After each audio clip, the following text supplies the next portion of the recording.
Viewers and subscribers, welcome back to Beating the Press podcast. I am your host, Rafa. Now, coming up in today's podcast, we're going to be looking ahead to the EPL action coming up this weekend. Liverpool takes on Crystal Palace, and then another big game on Sunday. Aston Villa takes on the mighty Manchester United. Now, joining me this evening to preview these games and to talk some EPL football, we have returning to the podcast, Christoph. Good to be back, viewers. Yes, Christoph, some mouth-watering action midweek in the Champions League, I must say. How did you see those games playing out? Yeah, quite shocking result, a number of results actually. For some people that is, people were saying Bayern Munich were going to kind of slam Aston Villa. I actually expected Aston Villa to win, to be honest. Oh, I said, yeah, I said to some people who were betting on games, like bet on Aston Villa to win, and they were wow. like, no, no, no, like no, Aston Villa is going to win. My reasoning was, people are saying, Bayern Munich looks very impressive this season under company, but Right. in all fairness, almost anybody would probably look better than what Tuchel did last season. Plus people have seem to have forgotten that the quality of the Bundesliga is not really there outside of Bayern Munich and maybe Dortmund and then Leverkusen last season. So they look good, but they're not as good as people think. It's almost the same team as last season that struggled against Arsenal. They managed to get the win and go through, but they really and truly they struggled against Arsenal. And Aston Villa managed to beat Arsenal twice last season, beat them this season, but Unai Emery is, proving to me that he is just that good of a manager, to be honest. He has these players Ah, ticking away. impressive stuff, I must say. No one can, at this point, discount the genius of Unai Emery. He is one of the top managers, I would say, not only in the EPL, but I would say globally. And any big club right now would be happy to have his signature. His stock has really risen, Christoph, since being appointed manager of Aston Villa. In all honesty, he was a bit low key over there in the Spanish league, but with the EPL now being the biggest league in the world, being globally consumed, his name has really risen to the top, and he is now one of those manager, which is really a top manager in the world. And of course, that man again, Christoph, we spoke about him coming off the bench, super sub Duran. What does Duran need to do, Christoph, to get a start in this Aston Villa team?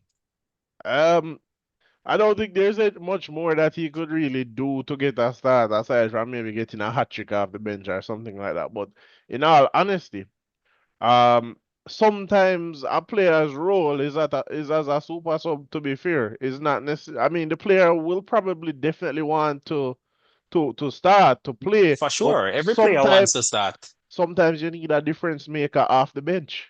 Well, I mean, if he's content with that role, then so be it. But, as a player, you would want to start. But Ole Watkins is still a good striker up front there, and he I seemed mean, to have the number one position. Um, to be fair, it would be a bit unfair to drop Ollie Watkins, your leading goal scorer last season, and he's hitting his form right now. So That's it true. would it It's would a be a tough bit call. difficult. It's a tough call for the manager, but And I maybe mean, maybe they could find some games where he could be rotated in order possibility to exists. better get both your players getting games, getting starts, or Keeping maybe you everyone content. right, or maybe even tweak, or maybe Unai doesn't want to tweak at this stage, tweak to be able to incorporate both players. Well, But it's a I bit think as a early. plan B, possibly as a plan B, you may, if especially if Aston Villa is chasing the game, then both players may be on the pitch at the same time. But based on how Aston Villa plays, they usually play with a lone striker who is usually Watkins. And then we've seen this season, Watkins didn't really start the season off that well, as he was late coming back from the Euros as well. And Duran has really stepped up. He was heavily linked with Chelsea in the summer, but Aston Villa kept him, and he's proving why he was a sought after striker. His stock has definitely grown. But speaking of Aston Villa, Christoph, Aston Villa plays host to Manchester United. Manchester United, of course, we recall last game week was on the back of a beating from Spurs. And then midweek, they drew 3-3 with Porto, of course, over there in the Europa League. So Aston Villa plays host to them this weekend, Christoph. What can we expect from that game? How are you seeing it? Can Manchester United bounce back, or will a red hot Aston Villa team Uh, continue to put it on to them? um, in all honesty, based on how we know Aston Villa performs and Unai Emery and how Ten Hag and Man U have been performing, this is not a game that United should be winning any at all. But somehow we know last season they did manage to get the wins over Aston Villa. Or was it a draw? I recall Villa was leading halftime only for United to get 2 goals back or something like that happened last season, right? Right, That right. was the Yes, result. yes. Right, Yeah, right. Aston Villa was playing the better football, Was but playing a it was better football, and I said I thought they would have defended in a mid or a deep block because we know United can only counter attack to win. right, So right. the question is, will Unai be wary of what happened last season and come up with a better plan than they did last season because they basically surrendered that win, I believe, um, in the fixture last season. On Well, I mean, I think from that fear factor is gone from United now, though, oh, Christoph. I mean, I don't think United. Aston Villa would be put coming into this game with any fear.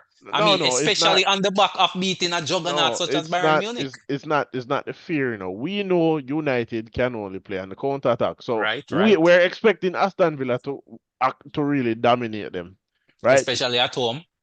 Especially at home. So it's not fear factor. It's the caution of being caught out on the counter attack. I think Right. because Aston Villa is better. We know United is not very good build up wise. It has to be a counter attacker. It's basically no goal for them. They won't create anything themselves. You have to create it for them. Well, I mean, Bruno should be back for this game as well, as the red card was overturned midweek or stuff. I mean, the red card was overturned by the referee, so he should be available for this weekend. Granted, he did pick up a red in the midweek fixture versus Porto in the Europa League, so back-to-back red cards, but at least he should be Yeah, that available for the weekend. like we said last week, I looking at it first time, it looks like a red, but when you look at the replay, it should have been a yellow. Um, but I don't understand how Bruno Fernandes card is overturned and players like Declan Rice and Trossard card was not. It's very very Yes. strange to me. Very strange to me. Well, I'm not sure. Did Arsenal appeal? I don't know. They Uh, probably don't feel like appealing will do anything for them because Arsenal red cards are rarely ever rescinded, even though we can see from the replays that these are not cards. I mean, if you are the FA or the referee commissioner or whatever, go and you review. Don't you just the team needs to appeal it for you to see that hey, this was the wrong decision. Yeah, I think it's a review process, to be honest. So I'm not sure if Arsenal had actually I, made I don't think an appeal, Arsenal are interested in appealing anything with them because or in fact, it may be a case where maybe two yellow card red can't be appealed, and maybe it's only a straight red card that can actually be appealed. So that's a possibility. I'm not 100% sure. So that might very well be the case where if you get two yellow, then there's no appeal process. But if it's a straight red, then you can make an appeal, well, as was the case with Bruno. So he should I be back, think that might be the case to be honest.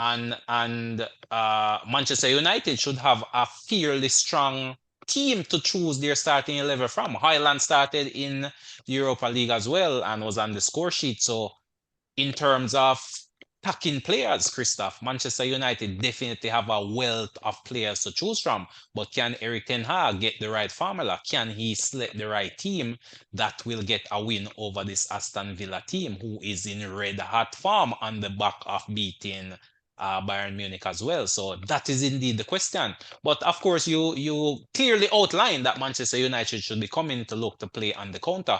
But what's your feeling? Can they get a win over this Aston Villa team? Can they catch Aston Villa out on the counter? Or will the Aston Villa train continue to roll on? I don't think they can beat Aston Villa, but teams do slip up, from time to time. If I recall, Aston Villa did draw last week in a game that we had expected them to win easily. That's true. Man City also drew what we thought would be a simple game for them. So Versus Newcastle there.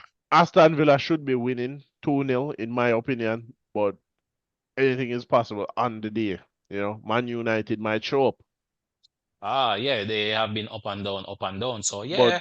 in my Uh opinion, Aston Villa should win easily. well, I take a similar approach, but I wouldn't go so far as to say easily. I think Aston Villa should have enough confidence to get to get the better of this Manchester United team. Of course, the players will be looking to bounce back after being beaten by Spurs and playing away from home. For me, Christoph, I think it will be a closely fought game. But I do think Aston Villa will get the better of them. So for my money, I'm gonna back Aston Villa to get a 2-1 win. I don't really see Aston Villa hasn't been keeping a lot of clean sheets. So I expect Manchester United to score. It could possibly be a shootout as well. Both teams getting on the score sheet as we have seen, and but I think Aston Villa have enough firepower, enough quality in the team with the likes of a Morgan Rogers, Ollie Watkins, and of course that man Duran, a big threat off the bench. So teams now have to prepare how they're gonna deal with a man like Duran once you hit 60, 70 minutes. Unai Emery will have all confidence to bring him on. In fact, he should be knocking down the manager's door to be getting a starting berth, in all honesty. So Aston Villa for me for the win. I would say 2-1 to Aston Villa, but I don't think it's gonna be a very tight game in all honesty. I think the Manchester United players have some pride to play for, and I'm sure they're not gonna want to suffer back-to-back defeats in the English Premier League. But we move. Next big game on the agenda, Christoph, is Liverpool. Liverpool versus Crystal Palace. This one, of course, Liverpool is playing away from home at Crystal Palace Stadium. Crystal Palace yet to get a win under their belt for the season. And of course, we all know Liverpool is riding high on top of the EPL table. How do you see this one panning out, Christoph? Can Liverpool continue on their merry way, or will Crystal Palace peg them back? Again, we come back to this is a game Liverpool should be winning easily. Palace hasn't won a game all season. I think it's one, two, was it two losses and then the rest are draws. Right? So it's not a game Palace should be winning, even if they're at home, to be honest. Liverpool should be winning this easily, in my opinion. The attacking players have been in good form. Defense has been in excellent form as opposed to last season.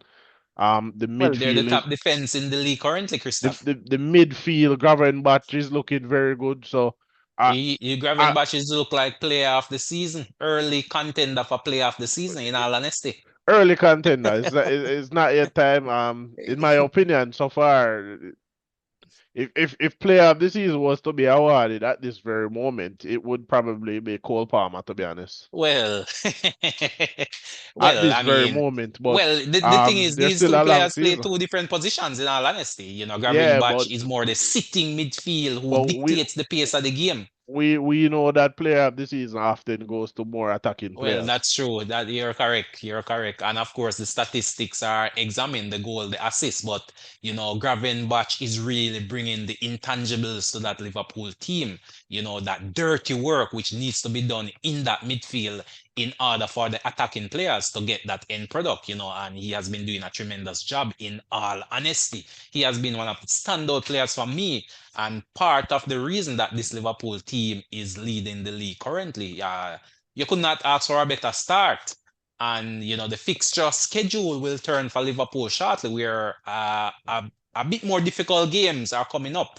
But coming off a win versus Bologna in the Champions League, playing away from home, top of the league, this is an opportunity for them to consolidate their position up there and really push the pace in terms of, possibly trying to stretch that gap and keeping the pressure on teams which are chasing. So as you say, it's hard to see Liverpool really not winning this game.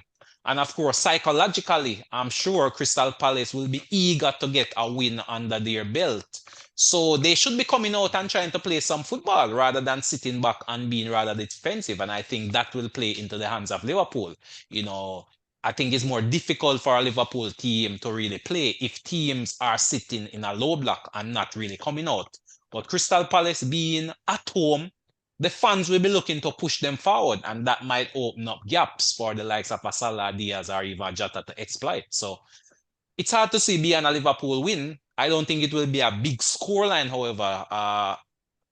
As Crystal Palace do have a solid keeper in the likes of a Henderson and a solid defensive backline, even though they concede from time to time. So I don't think it will be a blowout, so to speak. But I think Liverpool has enough quality to win this one 2 goals to nil. Yeah, I agree. It will probably be a Liverpool win. Crystal Palace do have the potential to score goals, but with Liverpool defense playing how it is at the moment, I think it's a 3-0 though. 3-0, 3-1.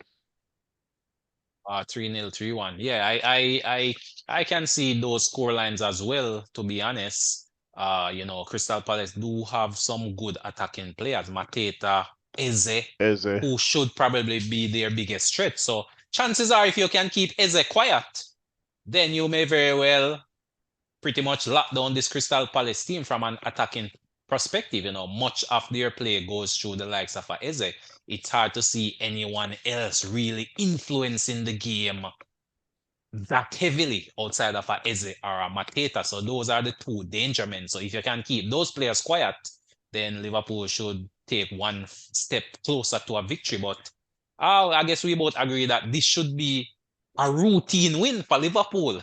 I would say the last time I called a routine win, Nottingham Forest got the better of Liverpool 1-0. So hopefully this is not a repeat of that. But definitely, I'm looking forward to Liverpool winning this one and maintaining their position at the top of the table. But of course, there are some other very interesting games coming up this weekend as well, Christoph. One which has caught my eye is Spurs versus Brighton. Can Spurs capitalize on their win versus Manchester United? They are playing away to Brighton. Or can Brighton bounce back from a defeat versus Chelsea and really peg Spurs back? This is a very interesting game, I must say. And we should see some quality football in this one. How do you see that game? Um, I think Spurs will take the momentum from their win against United into this match. They played well against United, the counter attacking has been excellent, but it's kind of what we expect early in the season with Spurs, right? I expect them to go to Brighton and win and come away with the 3 points, to be Oh, fair. wow, that's a big call there. I don't see them winning, to be I honest. I I think I, this I one think may they're play in out a to a draw. no, I think they'll win this one. I think Brighton are probably reeling after getting beaten by Chelsea, to be fair. Um, Well, we definitely know both teams try to build from the back. I think goals are in this game. The defense of both teams is not that awesome. I think Spurs may be a little bit better than the defense of a Brighton. Hence, I would give them the edge. But I think that edge cancels out with Brighton playing at home. So for me, I'm calling this one 2-2. I think this one is going to draw. I think it's going to be a very good game for the neutral fan in terms of the sort of hacking possession-based football. But I think it's gonna eventually end in a draw. But if there was one team to win, I would lean towards Spurs in all honesty. But for me, I'm calling this one a 2-2 draw. I think Spurs win 3-1, to be honest. 3-1 for Spurs. Well, definitely. I don't doubt that. As I said, it's two attacking teams. Goals are in these teams. The defenses are not that good, especially the defense of Brighton. That's the one area in Brighton's play which I think they need improvement defensively. Going forward, lots of creativity, lots of talent, lots of ball retention, and they have quality players up front, the likes of a Mitoma, for example, the veteran striker Welbeck, who is in red hot form. So quality is in the Brighton team, but defensively, I think again, it goes back to the time of Deserbe, Christoph, where there was a lot of chopping and changing. And I see that happening again with this Brighton team. The starting 11 is very inconsistent, whether through injuries or selection from the coach.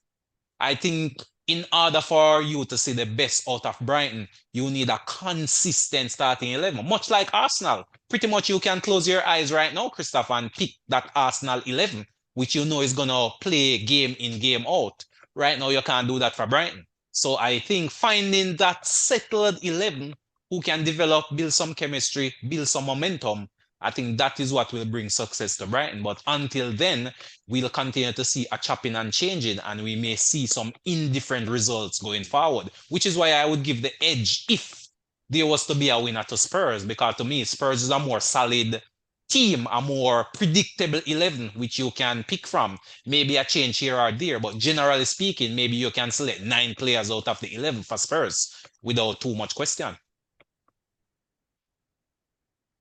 I mean, that's fair, to be honest.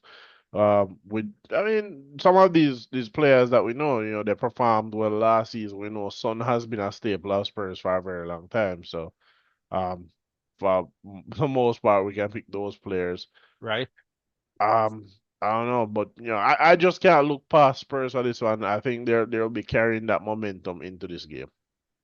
Indeed, indeed. Definitely one of the games of the weekend to watch, for sure.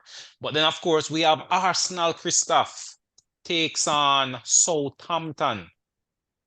Should this be a routine win for Arsenal? Or Uh, can the impossible become possible? Based on Southampton's form so far this season, it should be a win for Arsenal, but also, Southampton will be looking to try and get out of that relegation. So I don't think Southampton has I any chance in this game, Christoph. I Southampton is one of the weaker teams in the league. I don't think they have it in them, but like we said, anything can happen. Last week, Arsenal, up 2-0 against Leicester, only to, I don't know, switch off and Leicester coming back into the game. So Uh, it, if Arsenal play at the level that they are capable of, there is no chance of Southampton winning this game. No chance, no And chance. without Even if they play half of their full potential, I think Southampton has absolutely no chance in this one. Something extreme has to happen for Southampton to even get a point out of this game, in all honesty. I well, think this is an easy routine win, possibly 4-5 nil. I mean, so far this season, Arsenal has been playing against 15 men, so anything is possible. Well, I think this is one of those games where they overcome those odds easily and get, improve their goal tally, in all honesty. So I'm looking at least 4-0 to Arsenal, to be honest. I'm looking 4-0 to Arsenal, especially. And the reason I say this, if you look at the goals that Southampton have conceded, they try to play from the back and they just don't have the quality players to do so, especially against teams which are pressing. A lot of the goals they've conceded have been lost in and around that 18-yard box, where it's pinched by the striker or a pressing midfielder, one pass, shot and goal, and that's the game.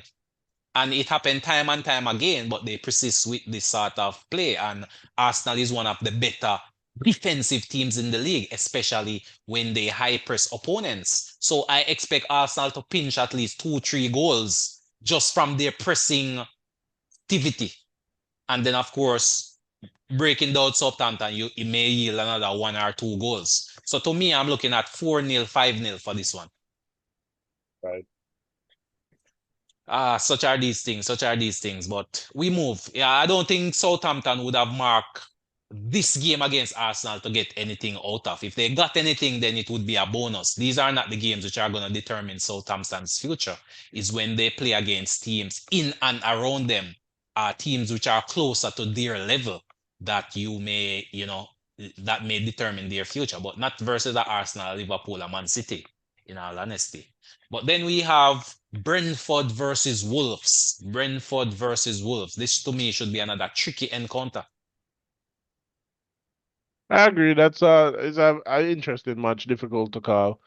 We know Wolves. Brentford at home in this one. Yeah, but we know Wolves is a team that, tends to go out and doesn't really care who the opponent is for the most part. They try to just play their game. And that more often than not, they do get goals, if not the win. But, it's a strange game. Brentford still has that potential in them to win games, but they just don't look as strong as they did last season, losing, key players. Well, Wolves are sitting at the bottom of the league, Christoph. They have only gotten 1 point all season thus far. But as you said in a previous podcast, their quality of play does not reflect their results.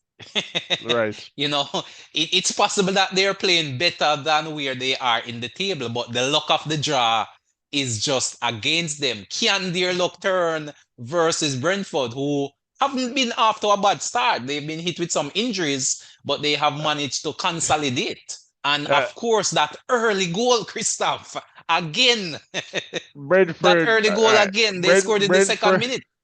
Brentford. I think Brentford has what, like one win? No, one win this season so far, right? I mean, Wolves doesn't have any wins, but Brentford only has one win, Oh, I right? think they So has two wins, two two wins, wins. two Okay. wins. So it would be hard to just write off and say because Wolves is at the bottom of the table that the Brentford will just win. I don't think that's the case. I think, like you said, Wolves have just been up against some very difficult opposition.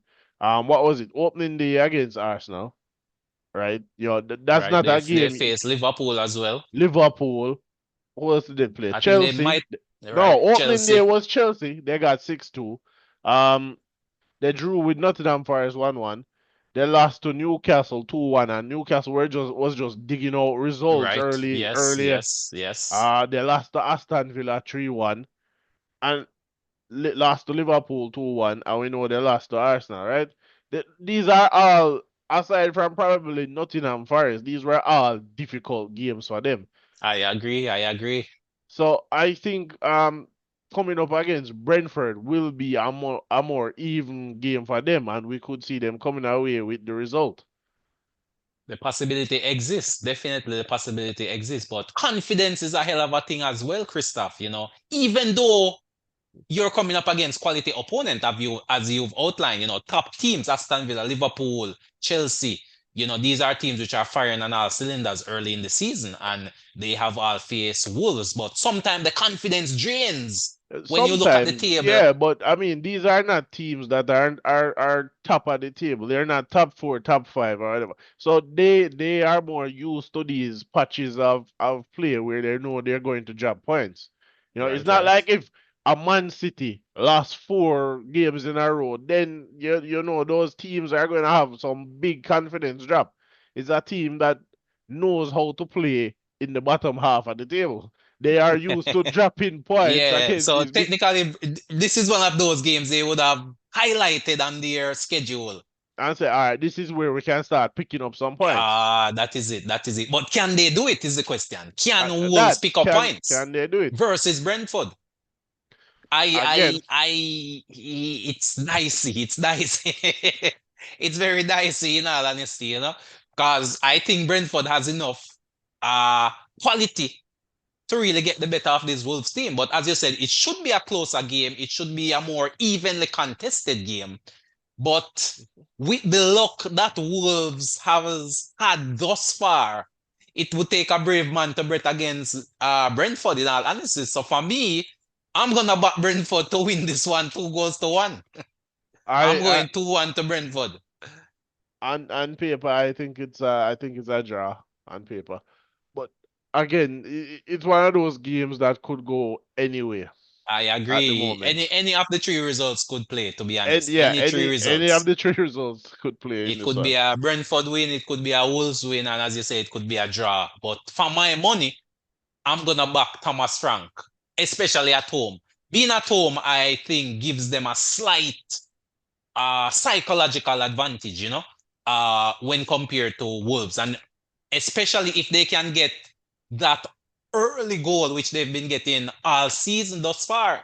Last game again, the first minute, Mbumo buried another goal. They scored very early versus Man City, and they scored extremely early versus Spurs. So at least 3 or 4 games, they have hit teams within the first 2 minutes, within the first 5 minutes of games. And if they can pull that trick off again versus this Wolves team, then I think they should come away winners. But it should be a tight game, should be a hotly contested game, and I'm looking forward to that one also. But my money is with Thomas Frank. My money is definitely with Thomas Frank. I don't have a pick for that one. I think it's a tough game to A call. draw. I see, I I see. mean, anything could happen. Brentford could win 3-0. Wolves could win 3-0. That's right. Could That's could be right. a 3-all draw. It's a difficult game to call And, right and now. another interesting game, I think, Christoph, is Man City versus Fulham. Man City versus Fulham. Man City coming off a draw versus Newcastle. They will be looking to bounce back against Fulham at home. Is it another routine City win, or can Fulham pull an upset? Fulham hasn't been a bad team, in all honesty, this season, but I think Man City should have enough firepower to get the better of them, especially at home. Um, as we've kind of seen, Man City, it's a game Man City should be winning. I don't think Fulham are so dangerous as to get the win over them, but anything can happen in football. To me, however, Man City kind of looked a bit rattled against, um, what was it? Newcastle. Newcastle. They looked a bit rattled against Newcastle. In my opinion, I think maybe the Arsenal game kind of shook them a bit. The last Rodri as well. The loss of Rodri, the loss of KDB. Um, but they've had a little time to kind of cope with that and maybe come Right. up with a new And strategy they did come off with a good victory in the Champions in League the Champions also. League. So, this could be a game where, they're coming back. All right, we know how we're going to be playing without those players now. Right. So Plus, let's it seemed as if Powden may have been reintegrated into the squad as well. I don't know why he wasn't already in there. Well, Play possibly half the season and yeah, well, warm in the rumors are that bench. he had a slight falling out with Pep. It might be So, over that, play half so the season right in the bench. right? Well, So, how Pep manages his player, he has to cut them down to size. And it seems as if that may have been the case with Foden, where he was getting ahead of himself. And then Pep had to really just cut him back down to size. But he seemed to have been reintegrated into the squad. So it's possible he may start on the weekend. But who to tell with this, Pep and his selection.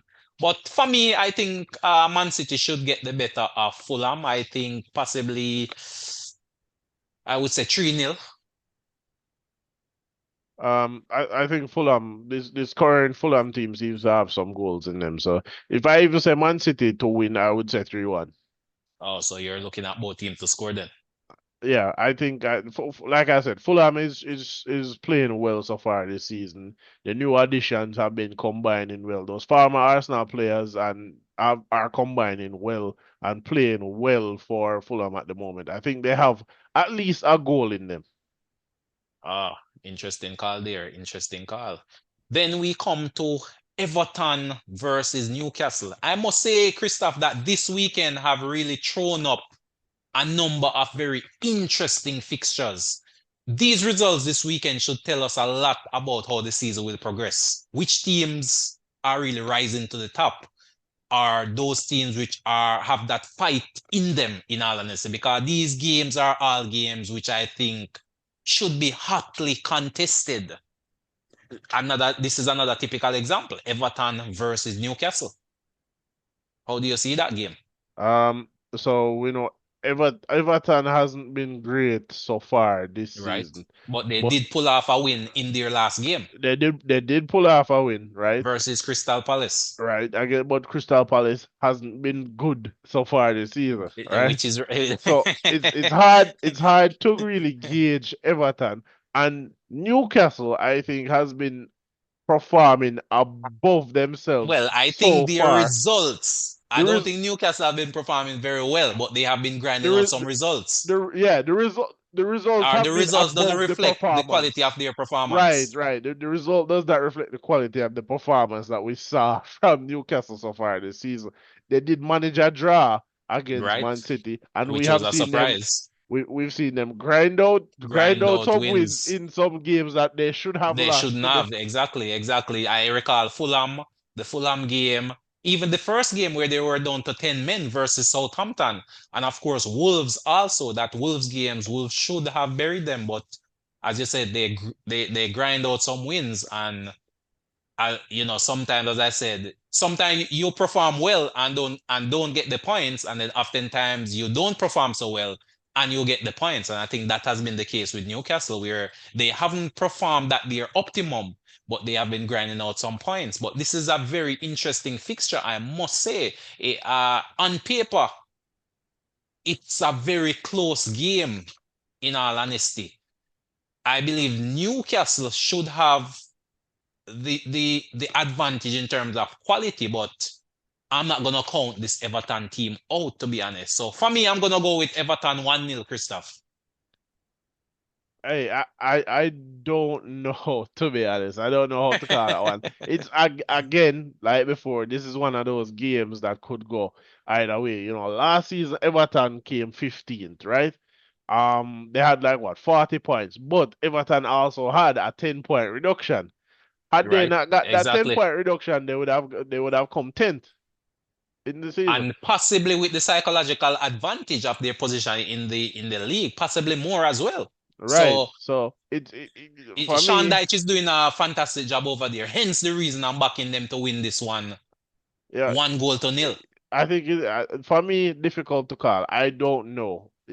Will Newcastle again outperform the performances that they have been Who, putting who to on, tell? Who or to tell? So you're sitting on the fence. You're calling this one a draw right? then? I have to sit on the fence for this one again. I don't Ah, know what the result will be for this I one. see. I see. All I right. mean, Well, some quick fires then, Christoph. We are quickly running out of time. Quick fire.